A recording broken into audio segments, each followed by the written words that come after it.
What's up everybody, and welcome back to another Addicted Fishing video. Today we're out here on the lake and I'm going to show you guys 3 super important techniques to know before you go out and try your hand at trout fishing.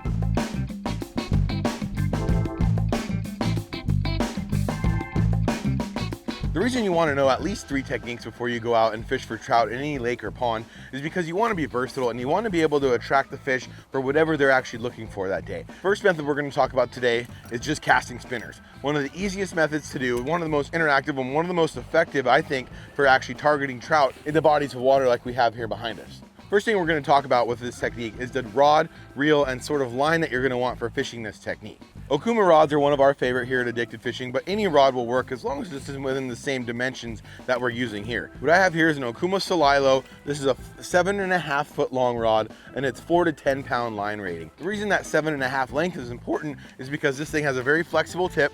It casts spinners a long ways, and I'm able to cast smaller spinners that you're going to use for these trout way out into the lake and actually reach them when they're rolling out here in the middle behind me.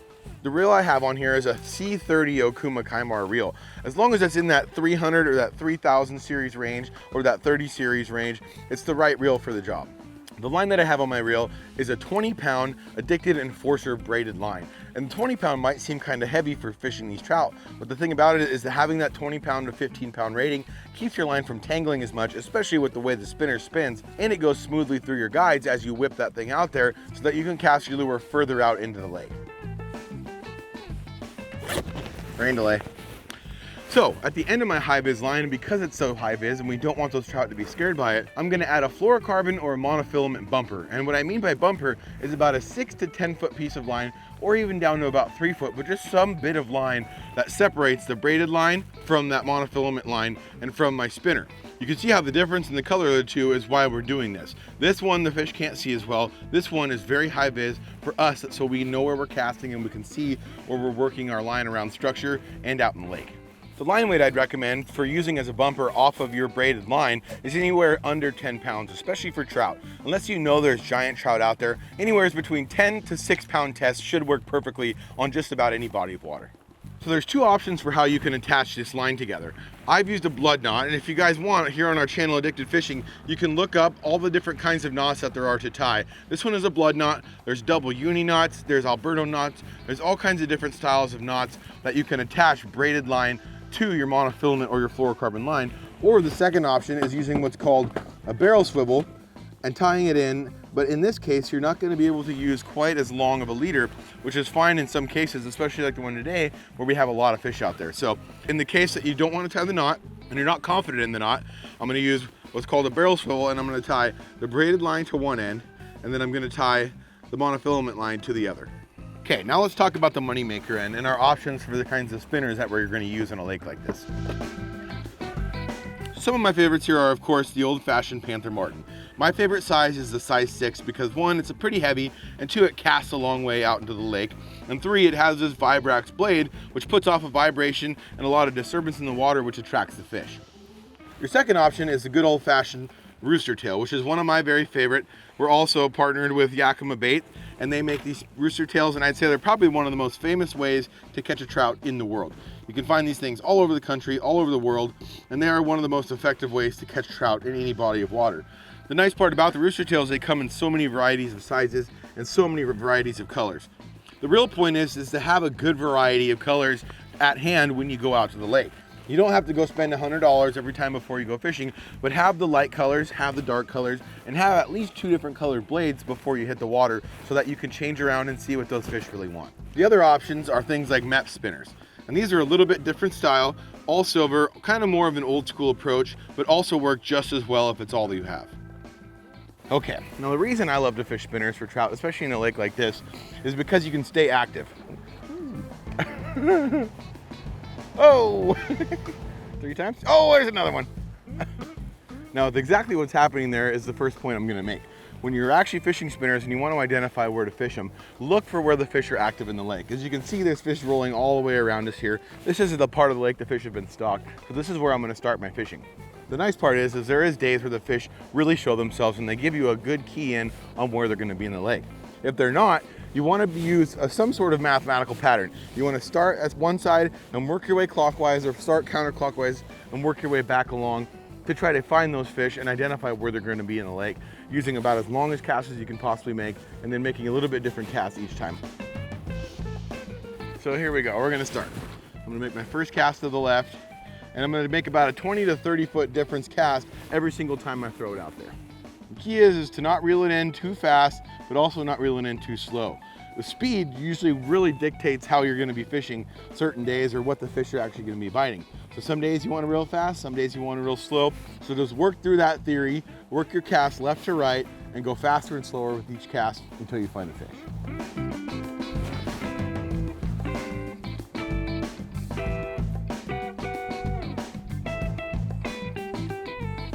The nice part about the spinner fishing is it's an easy method to use while you're fishing another method. Check the regulations in the lakes and ponds that you're fishing, but a lot of times you can use 2 rods at one time. So I have my power bait fishing behind me, and I'm casting my spinner while that's waiting. All right, this color's not working. Time to go with a little bit different color.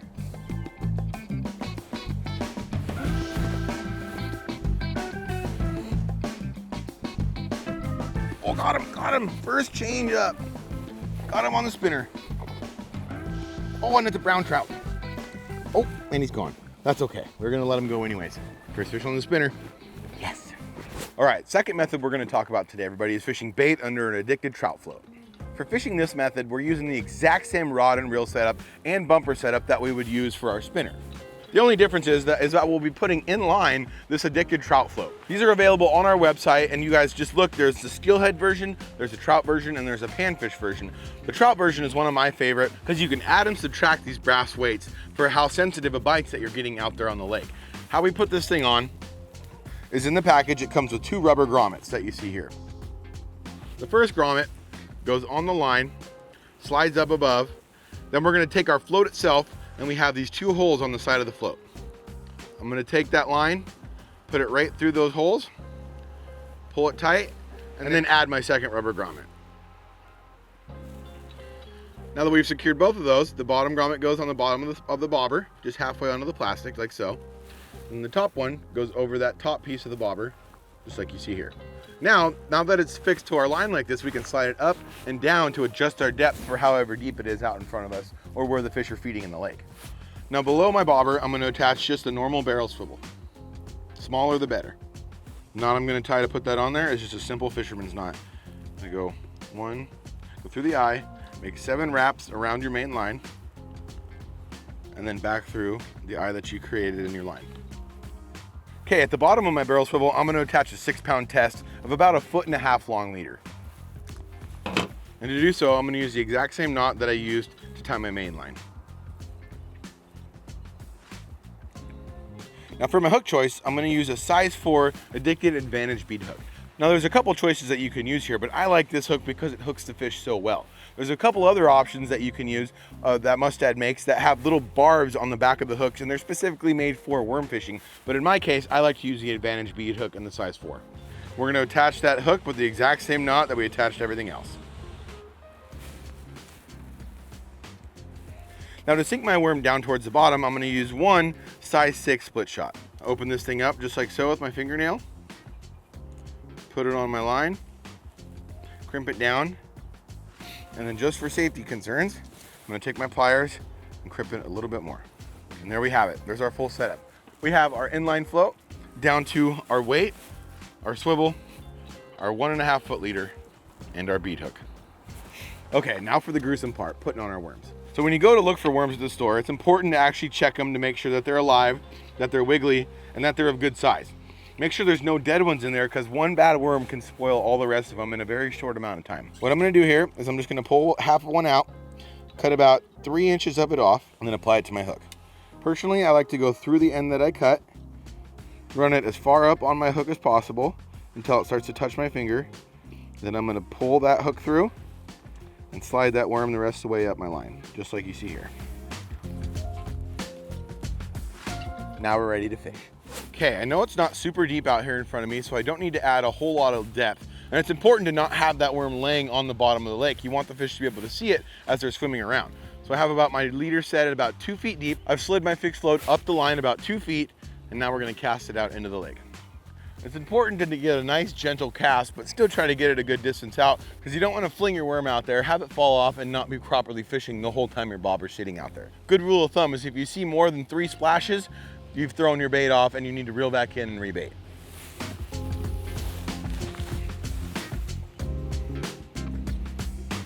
Okay, now we're gonna give it a little bit of line, so that line lays flat on the water. Find ourselves a little rod holder. And now we wait.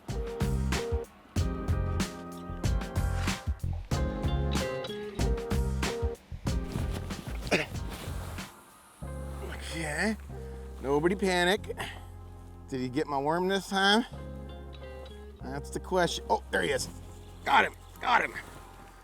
Okay, one key thing there is to not set the hook too hard when that bobber does go down. You saw how I just reeled into it, so my line got tight, and now he's on. Oh, not the intended species, but it's a fish. Saved our worm. This is a little bluegill, a local panfish. See you later, buddy. Oh, we're getting bit. Got him. Oh, getting bit. Getting bit. I'm gonna wait for him to take it all the way under though. Very important. There he goes. Got it. Got him. Got him on the worm. That's definitely a trout this time. Now again, you saw there wasn't a big hook set. There wasn't a bunch of yanking. Let that trout pull that thing all the way under the water and fish on it.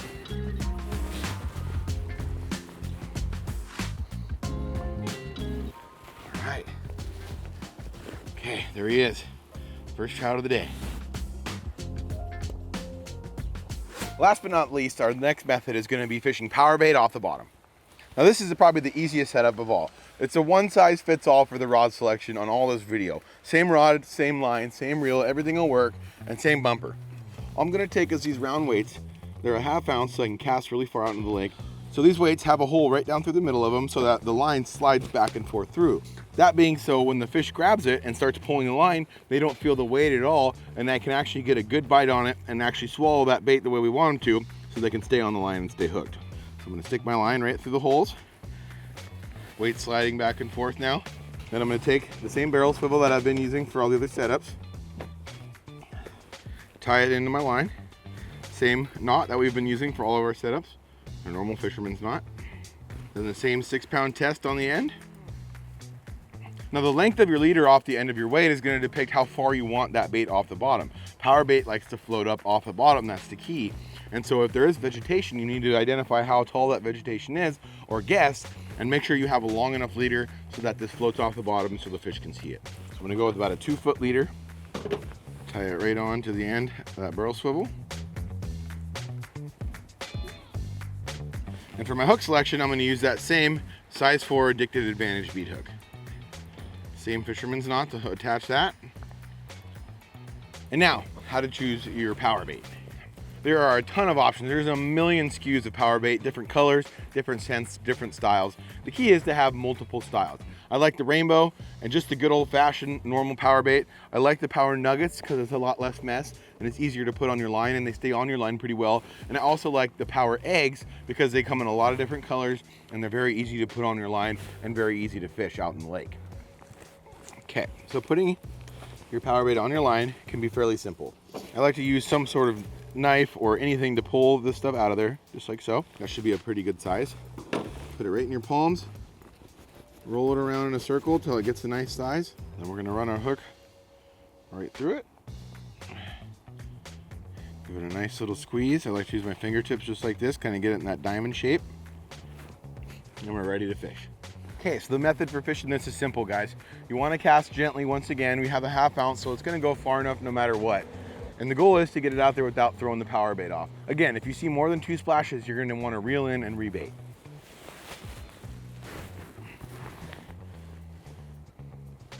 Okay, the key is now is to reel your line just tight enough so that it's going to be sensitive and that fish isn't going to feel you. Take your little rod holder. And now what we're going to be watching for is the tip movement of that rod. When that fish grabs it, you're going to see that tip start to bite. Then we're going to grab the rod, wait for the fish to completely take it, do a soft hook set, and hopefully get our fish.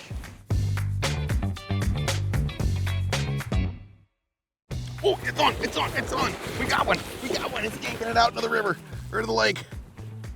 Oh, he got me tangled in the weeds. He's tangled in the weeds. Holy moly, about yanked it into the water and he came off. Holy snikes. That was a monster. I don't know if you guys saw that, but the rod almost got yanked into the lake. Better rebait.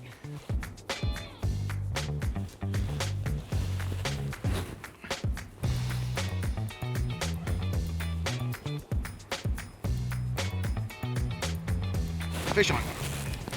We're getting them all over the place. Oh, we're hung up. We're hung up. Nobody panic. Nobody panic. Oh God, it's around the reel. Oh Jesus.